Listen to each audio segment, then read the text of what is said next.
नमस्कार दोस्तों, स्वागत है आपका स्कंद पुराण के माहेश्वर खंड के कुमारिका खंड में। आज हम जानेंगे महाकाल द्वारा करंदम के प्रश्नानुसार श्राद्ध तथा युगोव्य व्यवस्था का वर्णन।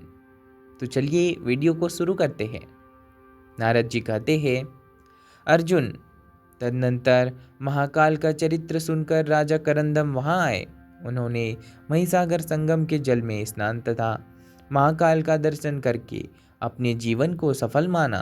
50,000 मंत्रों का जप करने से जो फल प्राप्त होता है, वही जिनके दर्शन मात्र से मिल जाता है, उन्हीं भगवान महाकाल की विशेष पूजा अर्चा करके राजा ने उनको प्रणाम किया और उनकी स्तुति करके उन्हीं के समीप बैठे। तत्पश्चात भगवान शिव के वचन का स्मरण करके मुस्कुराते हुए महाकाल जी ने राजा की आगवानी की और स्वागत सत्कार पूर्वक उन्हें अर्घ्य प्रदान किया। फिर कुशल प्रश्न के पश्चात सब राजा सुखपूर्वक बैठे तो उन्होंने महाकाल जी से पूछा, भगवान, मेरे मन में सदा यह संशय बना रहता है कि मनुष्यों द्वारा पितरों का जो तर्पण किया जाता है, उसमें जल तो जल में ही चला जाता है, फिर हमारे पूर्वज उससे तृप्त कैसे होते हैं? इसी प्रकार पिंड आदि का सबका दान भी यही देखा जाता है। अतः हम यह कैसे मान ले कि यह पितृ आदि के उपभोग में आता है? तब महाकाल ने उत्तर दिया और कहा, राजन, पितरों और देवताओं की योनि ही ऐसी होती है कि ये दूर की कही हुई बातें सुन लेते हैं, दूर की पूजा भी ग्रहण कर लेते हैं और दूर की स्तुति से भी संतुष्ट होते हैं। इसी के सिवा वे भूत, भविष्य और वर्तमान सब कुछ जान लेते हैं और सर्वत्र पहुँचते हैं। पांचों तन्मात्राएं, मन, बुद्धि, अहंकार और प्रकृति, इन 9 तत्वों का बना हुआ उनका शरीर होता है। इसके भीतर 10वें तत्व के रूप में साक्षात भगवान पुरुषोत्तम निवास करते हैं। इसलिए देवता और पितर गंध तथा रस तत्व से तृप्त होते हैं, शब्द तत्व से रहते हैं तथा स्पर्श तत्व को ग्रहण करते हैं और किसी को पवित्र देखकर उनके मन में बड़ा संतोष होता है।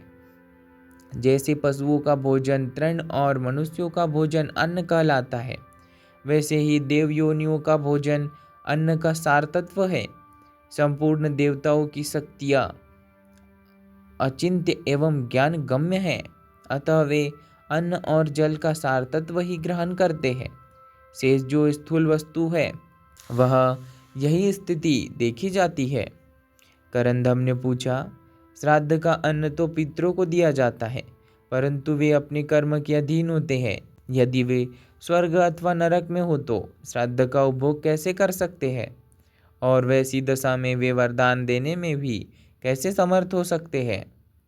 महाकाल ने इस प्रकार कहा, नृपश्रेष्ठ, यह सत्य है कि पितर अपने अपने कर्मों के अधीन होते हैं, परंतु देवता, असुर और यक्ष आदि के 3 अमूर्त तथा चारों वर्णों के 4 मूर्त, ये 7 प्रकार के पितर माने गए हैं।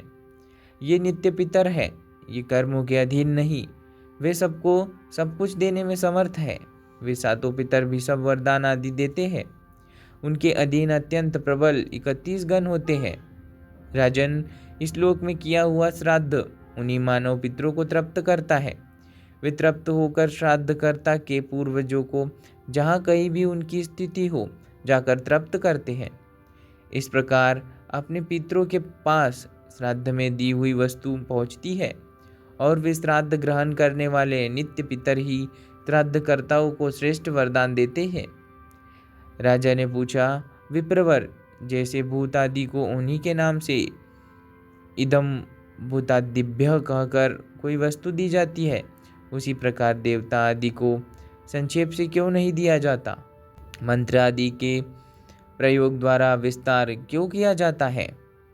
तब महाकाल ने उत्तर दिया और कहा, राजन, सदा सबके लिए उचित प्रतिष्ठा करनी चाहिए। उचित प्रतिष्ठा के बिना दी हुई कोई वस्तु वे देवता आदि ग्रहण नहीं करते। घर के दरवाजे पर बैठा हुआ कुत्ता जिस प्रकार ग्रास, फेंका हुआ टुकड़ा ग्रहण करता है, क्या कोई श्रेष्ठ पुरुष भी उसी प्रकार ग्रहण करता है? इसी प्रकार भूत आदि भांति देवता कभी अपना भाग ग्रहण नहीं करते। वे पवित्र भोगों का सेवन करने वाले तथा निर्मल है। अतः अश्रद्धालु पुरुष के द्वारा बिना मंत्र के दिया हुआ जो कोई हव्य भाग होता है उसे वे स्वीकार नहीं करते। यहाँ मंत्रों के विषय में श्रुति भी इस प्रकार कहती है, सब मंत्र ही देवता है। विद्वान पुरुष जो जो कार्य मंत्र के साथ करता है उसे वह देवताओं के द्वारा ही संपन्न करता है। मंत्रोच्चारण पूर्वक जो कुछ देता है वह देवताओं द्वारा ही देता है। मंत्र पूर्वक जो कुछ ग्रहण करता है वह देवताओं द्वारा ही ग्रहण करता है। इसलिए मंत्रोच्चारण किए बिना मिला हुआ प्रतिग्रह न स्वीकार करे। बिना मंत्र के जो कुछ किया जाता है वह प्रतिष्ठित नहीं होता। इस कारण पौराणिक और वैदिक मंत्रों द्वारा ही सदा दान करना चाहिए। राजा ने पूछा, कुश, तिल, अक्षत और जल इन सबको हाथ में लेकर क्यों दान दिया जाता है? मैं इसका कारण जानना चाहता हूँ। महाकाल ने कहा, राजन, प्राचीन काल में मनुष्यों ने बहुत से दान किए और उन सबको असुरों ने बलपूर्वक भीतर प्रवेश करके ग्रहण कर लिया। तब देवताओं और पितरों ने ब्रह्मा जी से कहा, स्वामी, हमारे देखते देखते दैत्य लोग सब दान ग्रहण कर लेते हैं, अतः आप उनसे हमारी रक्षा करें, नहीं तो हम नष्ट हो जाएंगे। तब ब्रह्मा जी ने सोच विचार कर दान की रक्षा के लिए एक उपाय निकाला। पितरों को तिल के साथ दान दिया जाए, देवताओं को अक्षत के साथ दान दिया जाए तथा जल और कुश का संबंध सर्वत्र रहे। ऐसा करने पर दैत्य उस दान को नहीं ग्रहण कर सकते। इन सब के बिना जो दान किया जाता है उस पर दैत्य लोग बलपूर्वक अधिकार कर लेते हैं और देवता तथा पितर दुखपूर्वक उच्छ्वास लेते हुए लौट जाते हैं।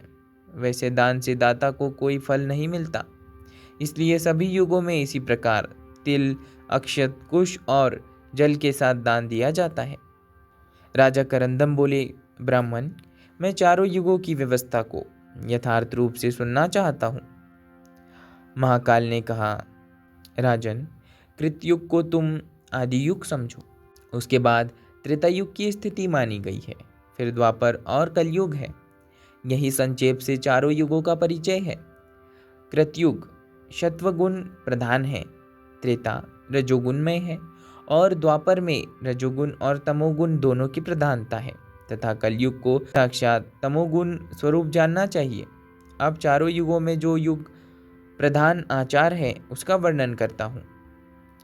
कृत युग में ध्यान प्रधान है, त्रेता में यज्ञ को ही प्रधान कहा जाता है, द्वापर में सत्य बर्ताव ही प्रधान धर्म है तथा कलयुग में दान ही सर्वोत्तम धर्म बताया गया है।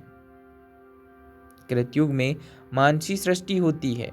उस समय सबके जीवन निर्वाह की वृत्ति रस और उल्लास से परिपूर्ण होती है।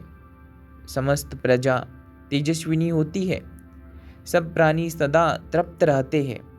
सभी आनंद मग्न तथा सुख भोग की सुविधा से संपन्न होते हैं। उनमें कोई ऊंच और नीच नहीं होता। संपूर्ण प्रजा समान रूप से शुभ कार्य में तत्पर रहती है। कृतयुग में सब लोगों की आयु समान होती है। सबको सुख उपलब्ध होता है। रूप और सौंदर्य भी सब में समान देखे जाते हैं। किसी में अप्रसन्नता नहीं, उद्वेग नहीं, द्वेष नहीं और ग्लानि नहीं होती। उस समय वर्णाश्रम व्यवस्था होती है।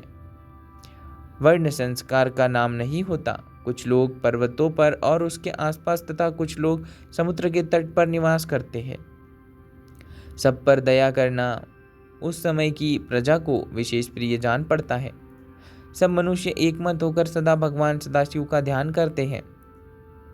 कृतयुग का चतुर्थ चरण आने पर उनकी वह रसोल्लास वृत्ति नष्ट हो गई। तब उनके लिए ग्रह का काम देने वाले कल्पवृक्ष उत्पन्न हो गए। वे वृक्ष ही उनके लिए वस्त्र, आभूषण तथा फल उत्पन्न करने लगे। उन वृक्षों पर ही उनके लिए पत्ते में उत्तम गंध, उत्तम रंग और उत्तम रस से युक्त अत्यंत बलवर्धक मधु तैयार होने लगा। उसे मधुमक्खियों ने नहीं बनाया था। कृतयुग के अंतिम भाग में उसी से प्रजा अपने जीवन का निर्वाह करती थी। उस मधु के सेवन से सब लोग हष्ट-पुष्ट, अधिक बलशाली तथा निरोग रहते थे। तदनंतर कुछ काल के बाद जब मनुष्यों की रसेंद्रियां प्रबल हो गई तो युग का प्रभाव बढ़ने से सब लोगों में भगवान के ध्यान की प्रवृत्ति कम होने लगी और वे उन वृक्षों तथा बिना मक्खी के उत्पन्न हुए मधु पर भी बलपूर्वक अधिकार करने लगे। उनके इस लोभ दोष जनित अनाचरण से विकल्प वृक्ष कहीं कहीं मधु के साथ ही अदृश्य हो गए। उस समय उन वृक्षों की संपत्ति जब बहुत थोड़ी रह गई तो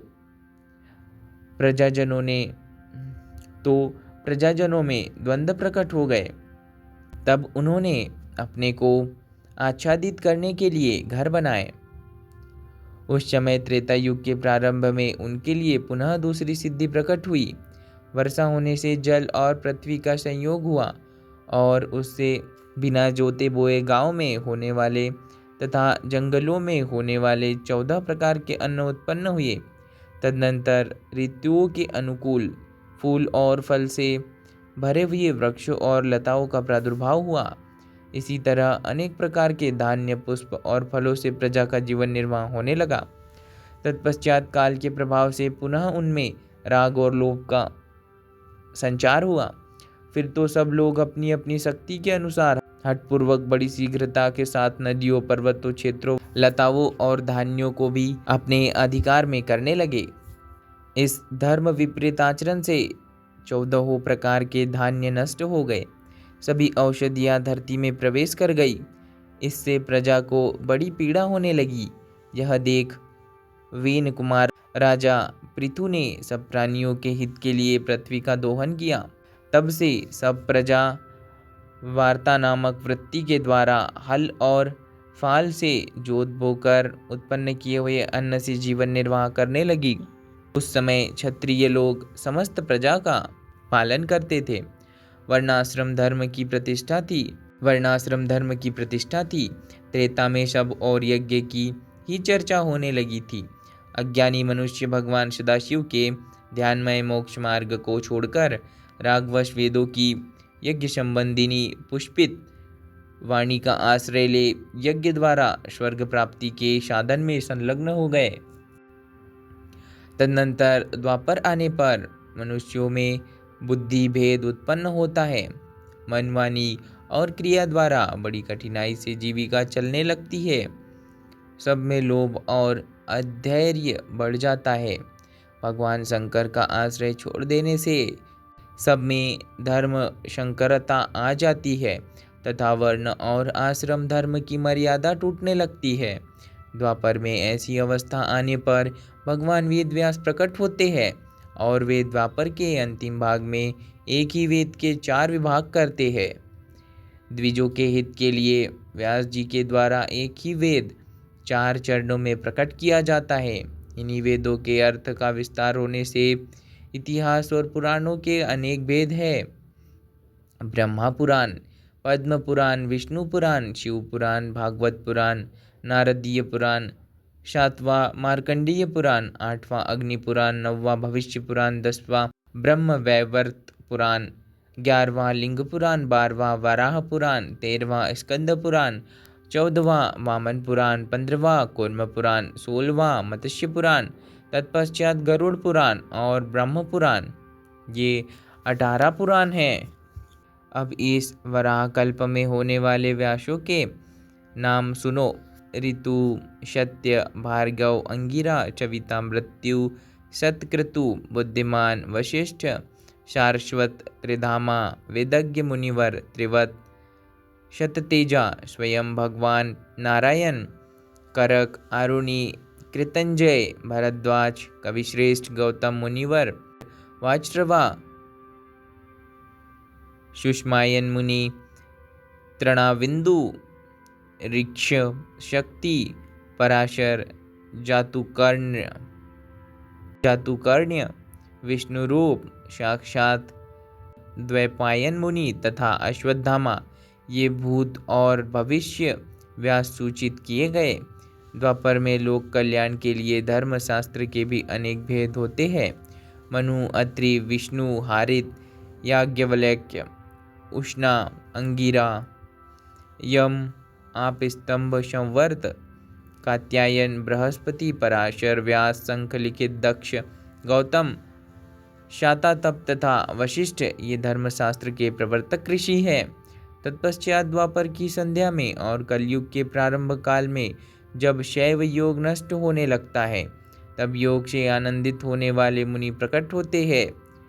श्वेत वाराह कल्प के कलयुग में सर्वप्रथम भगवान रुद्र ही योगेश्वर रूप में प्रकट होते हैं। तदनंतर सुतार, तारण, सुहोत्र, कंकण, लोगाक्षी, महामुनि, जयगिशव्य, भाव्य, दधिवाहन, ऋषभ, मुनिवर धर्म, उग्र, अत्रि, बालक, गौतम, वेदशीर्ष, गोकर्ण, शिखंडी, गुहावासी, जटामाली, अट्टहास, दारुक, लांगली, संयमी, शूली, डिंडी, मुंडीश्वर, सहिष्णु, सोमशर्मा, लकुलीश तथा कायावरोहन इत्यादि योगेश्वर क्रमशः होने वाले हैं।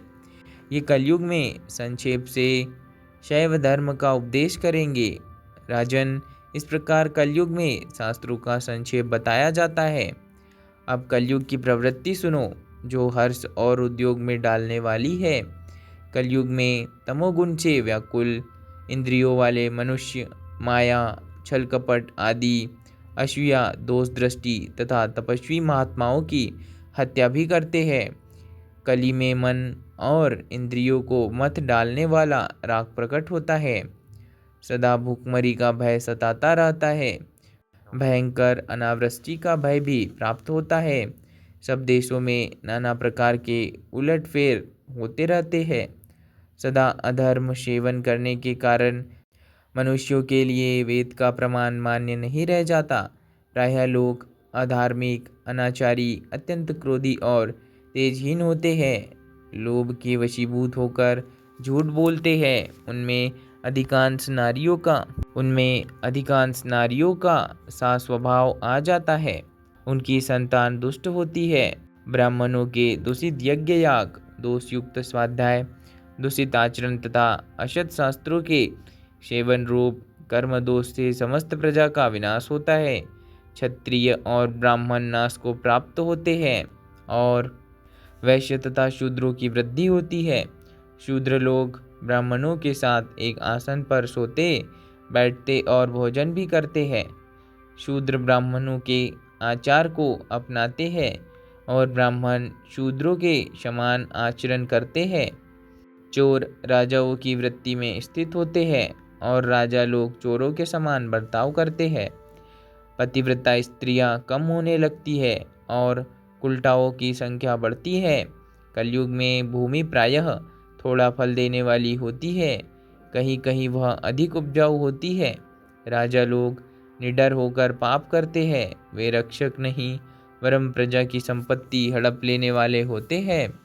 कलयुग में प्रायः क्षत्रियेतर जाति के लोग राजा होते हैं। ब्राह्मण शूद्र की वृत्ति से जीविका चलाने वाले होंगे। शूद्र ब्राह्मणों से अभिवंदित होकर स्वयं वाद विवाद करने वाले होंगे। वे द्विजों को देखकर भी अपने आसन से उठकर खड़े न होंगे। द्विज लोग मुंह पर हाथ रखकर नीचे से नीचे शूद्र के भी कान में अत्यंत विनयपूर्वक कोई बात कहेंगे। द्विजों के सामने भी शूद्र ऊंचे आसन पर बैठे रहेंगे।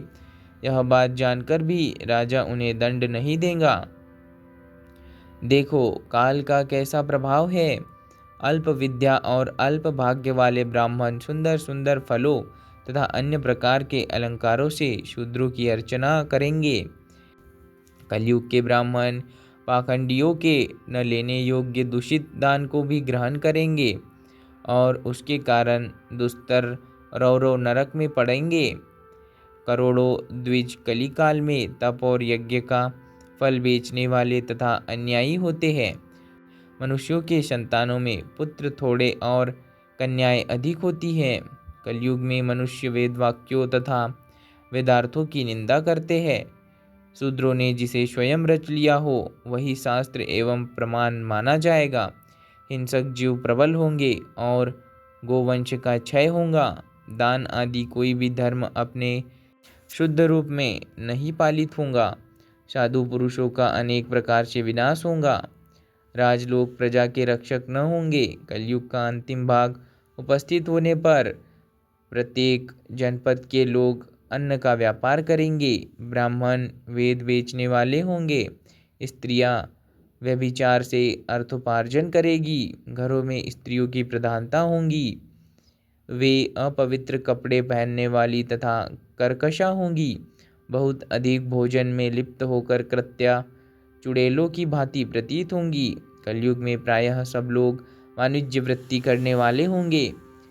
इंद्र छिटपुट वर्षा करने वाले होंगे। मनुष्य दुराचार सेवन आदि व्यर्थ के पाखंडों से घिरे होंगे और सब लोग एक दूसरे से याचना करेंगे। उस समय लोगों को पाप करने में तनिक भी शंका नहीं होंगी। जब कलयुग के संहार का समय आएगा, उस समय मनुष्य पराया धन हड़पने वाले, पर स्त्रियों का सातित्व नष्ट करने वाले तथा 15 वर्ष की आयु वाले होंगे। उस समय मनुष्य पराया धन हड़पने वाले, पर स्त्रियों का सतित्व नष्ट करने वाले तथा 15 वर्ष की आयु वाले होंगे। चोर के घर में भी चोरी करने वाले तथा लुटेरों के घर में भी लूट मार करने वाले होंगे। ज्ञान और कर्म दोनों का अभाव हो जाने से जब लोग उद्यम करना छोड़ देंगे, उस समय कीड़े चूहे और सर्प मनुष्यों को डसेंगे। वर्ण और आश्रम धर्म के विरोधी जो अन्य पाखंड सुने जाते हैं, वे सब उस समय प्रकट होंगे और उनकी वृद्धि होंगी। कलयुग में स्त्री और पुत्र से दुख, शरीर का संहार, सदा रोगी रहना तथा पाप करने में आग्रह रखना आदि दोष क्रमशः बढ़ते ही जाएंगे।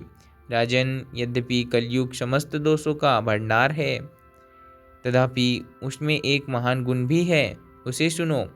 कली काल में थोड़े ही समय साधन करने से मनुष्य सिद्धि को प्राप्त हो जाते हैं। सतयुग, त्रेता और द्वापर, इन तीन युगों के लोग ऐसा कहते हैं कि जो मनुष्य कलयुग में श्रद्धापरायण होकर वेदों, स्मृतियों और पुराणों में बताए हुए धर्म का अनुष्ठान करते हैं, वे धन्य हैं। त्रेता में 1 वर्ष तक तथा द्वापर में 1 मास तक क्लेश सहन पूर्वक धर्मानुष्ठान करने वाले बुद्धिमान पुरुष को जो फल प्राप्त होता है, वह कलयुग में 1 दिन के अनुष्ठान से मिल जाता है। राजन, कलयुग में भगवान विष्णु और शिव की नियम पूर्वक उपासना करने वाले जितने मनुष्य सिद्धि को प्राप्त होते हैं, उतने अन्य युगों में 3 युगों तक उपासना करने से प्राप्त होते हैं। राजन, 28वें कलयुग में जो कुछ होने वाला है, उसे सुनो। कलयुग के 3290 वर्ष व्यतीत होने पर इस भूमंडल में वीरों का अधिपत्य शूद्र का नाम वाला राजा होगा, जो चर्चिता नगरी में आराधना करके सिद्धि प्राप्त करेगा। शूद्रक पृथ्वी का भार उतारने वाला राजा होगा। तदनंतर कलयुग के 3310वें वर्ष में नंदव वंश का राज्य होगा। चाणक्य नाम वाला ब्राह्मण उन नंदव वंशियों का संहार करेगा और शुक्ल तीर्थ में वह अपने समस्त पापों से छुटकारा पाने के लिए प्रायश्चित्त की अभिलाषा करेगा। इसके सिवा कलयुग के 3020 वर्ष निकल जाने पर इस पृथ्वी पर राजा विक्रमादित्य होंगे। वे 9 दुर्गाओं की सिद्धि एवं कृपा से राज्य पाएंगे और दिनों का उद्धार करेंगे। तदनंतर 3100 वर्ष और अधिक बीतने पर शक नामक राजा होगा। उसके बाद कलयुग के 3600 वर्ष बीतने पर मगध देश में हेमशदन से अंजनी के गर्भ से भगवान विष्णु के अंशावतार स्वयं भगवान बुद्ध प्रकट होंगे, जो धर्म का पालन करेंगे। महात्मा बुद्ध के अनेक उत्तम चरित्र स्मरणीय होंगे। अपने भक्तों के लिए अपनी यशोगाथा छोड़कर वे स्वर्गलोक को चले जाएंगे। भक्तजन उन्हें सर्व पापाहारी बुद्ध कहेंगे। तत्पश्चात कलयुग के 4100 वर्ष बीतने पर चंद्रवंश में महाराज प्रमिति का प्रादुर्भाव होगा। वे बहुत बड़ी सेना के अधिपति तथा अत्यंत बलवान होंगे। करोड़ों म्लेच्छों का वध करके सब ओर से पाखंड का निवारण करते हुए केवल विशुद्ध वैदिक धर्म की स्थापना करके महाराजा प्रमिति का देहावसान गंगा यमुना के मध्यवर्ती क्षेत्र प्रयाग में होगा। तत्पश्चात किसी समय काल के प्रभाव से जब प्रजा अत्यंत पीड़ित होने लगेगी, तब भयंकर अधर्म का आश्रय लेकर सठतापूर्ण बर्ताव करेगी। कोई बंधन न रहने के कारण सब लोग लोभ से व्याप्त हो झुंड के झुंड निकलकर एक दूसरे को लूटेंगे और मारेंगे। सभी श्रम से पीड़ित हो अत्यंत व्याकुल रहेंगे। उस समय वैदिक और स्मार्त धर्म नष्ट हो जाने पर सब एक दूसरे के आघात से नष्ट होंगे। धार्मिक और सामाजिक मर्यादा का उल्लंघन करेंगे। सब में करुणा, स्नेह और लज्जा का अत्यंत अभाव हो जाएगा। सभी लोग नाटे कद के होंगे। उनकी पूरी आयु 25 वर्ष की होंगी। उनके मन और इंद्रियां विषाद से व्याकुल होंगी और वे घर तथा स्त्री का परित्याग करके हाहाकार करते हुए बाहर भटकेंगे। वर्षा न होने से सबकी जीविका मारी जाएंगी और सब लोग दुखी हो कृषि और पशुपालन का काम छोड़कर पर्वतों पर रहने लगेंगे। अपना देश छोड़कर नदी और समुद्र के तट पर निवास करेंगे। पर्वतों की गुफाओं में रहेंगे। अत्यंत दुखी हो मांस और मूल फल से जीवन निर्वाह करेंगे। पुराने चिथड़े, वलकल और पत्ते तथा मृग चर्म धारण करेंगे। सभी अकर्मण्य तथा आवश्यक साधनों से भी रहित होंगे। उस समय शाल्य नामक म्लेच्छ धर्म का विनाश करने के लिए उन सब का संहार करेगा। उत्तम, मध्यम और अधम सब प्रकार की श्रेणियों का विनाश करके वह अत्यंत भयंकर कर्म करने वाला होगा तथा उसका वध करने के लिए संपूर्ण जगत के स्वामी साक्षात भगवान विष्णु संभल ग्राम में श्री विष्णु यश के पुत्र होकर अवतीर्ण होंगे और श्रेष्ठ ब्राह्मणों के साथ जाकर उस शाल्य नाम वाले म्लेच्छ का संहार करेंगे। वे सब और घूम घूम कर करोड़ों और अरबों पापियों का वध करके उस धर्म का पालन करेंगे जो वेद मूलक है। साधु पुरुषों के लिए धर्म रूपी नौका का निर्माण करके अनेक प्रकार की लीलाएं करने के पश्चात वे भगवान कल्कि परम धाम में पधारेंगे। राजन, उसके बाद फिर सतयुग का आरंभ होगा। प्रथम सतयुग, अंतिम सतयुग तथा 28वां कलयुग ये अन्य युगों से कुछ विशिष्टता रखते हैं। शेष युगों की प्रवृत्ति औरों के समान ही होती है। कलयुग बीतने पर सतयुग के प्रारंभ में राजा मरु अथवा पुरु से सूर्यवंश, देवापी से चंद्रवंश तथा श्रुतदेव से ब्राह्मण वंश की परंपरा चालू होंगी। राजन, इस प्रकार चारों युगों की व्यवस्था बदलती रहती है। चारों युगों में वही लोग धन्य हैं जो भगवान शंकर और विष्णु का भजन करते हैं। दोस्तों, इसी प्रकार स्कंद पुराण के माहेश्वर खंड के कुमारिका खंड के इस अध्याय का समापन होता है। बाकी हम मिलेंगे इसी के साथ अगले वीडियो में, अगले अध्याय में। तब तक के लिए धन्यवाद।